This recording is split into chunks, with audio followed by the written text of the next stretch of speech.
A doença de Crohn é uma doença inflamatória crônica do trato gastrointestinal. Ela afeta predominantemente a parte inferior do intestino delgado e intestino grosso, mas pode afetar qualquer parte do trato gastrointestinal.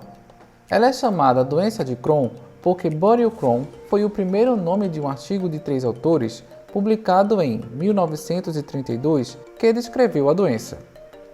Ela se manifesta igualmente em homens e mulheres e, em grande parte dos casos, em parentes próximos. A incidência é maior entre os 20 e os 40 anos e mais alta nos fumantes.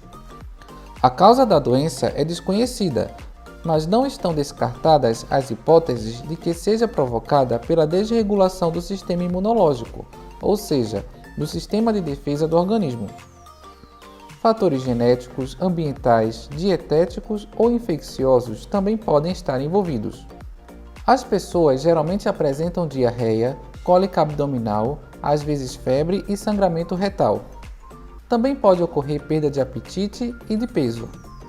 Outros sintomas provocados por complicações à distância podem ocorrer, como dores articulares, aftas, lesões de pele, além de inflamação dos olhos, pedras nos rins e na vesícula. As complicações mais graves observadas são obstrução intestinal e presença de fissuras e fístulas, ou seja, de perfurações no intestino. O diagnóstico para a doença é por exame clínico e pelo levantamento da história do paciente, assim como alguns exames de sangue.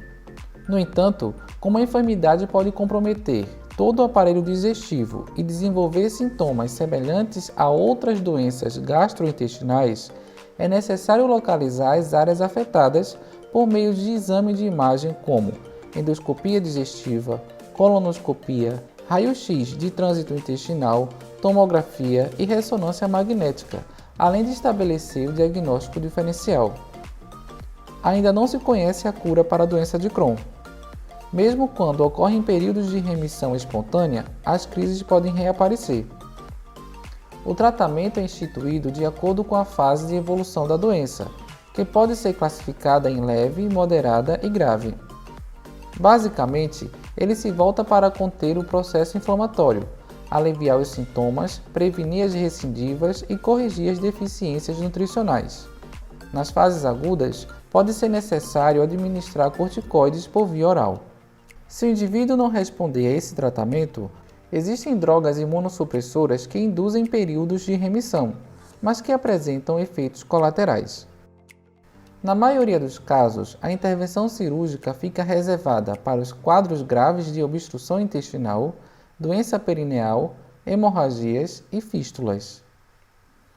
Algumas medidas simples podem ajudar a prevenir as crises.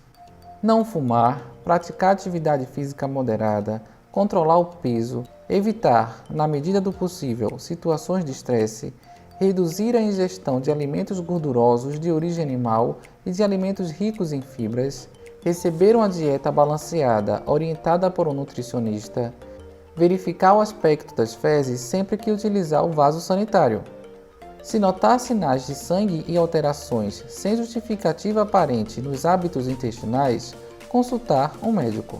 Embora sejam enfermidades crônicas, as doenças inflamatórias intestinais não são consideradas doenças fatais. Quase todas as pessoas que padecem dessas enfermidades, quando entram em remissão, mantêm uma vida útil e produtiva. No mês de maio, o alerta é roxo. As doenças inflamatórias intestinais ainda não têm cura, mas o tratamento demonstra eficácia e dá mais bem-estar ao indivíduo.